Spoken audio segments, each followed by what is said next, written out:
Ayrıldım. Bağrından be Türkistan.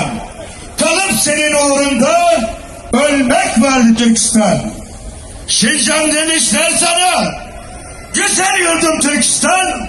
Sen Şincan olamazsın. Türk'ün yurdu Türkistan.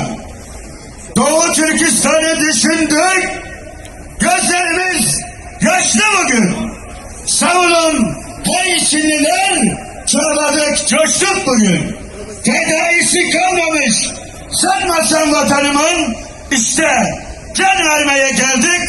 Uğrunda Türkistan'ın. Ey şecaat örneği. Gözü yaşlı milletin. Kinli kafirlerini titretecek şu heybetin. Elbette bir sinekten aciz değil kudretin. Gel ol, kardeş ol. Elbet bitecek zilletin. Büyük Birlik Partisi'ne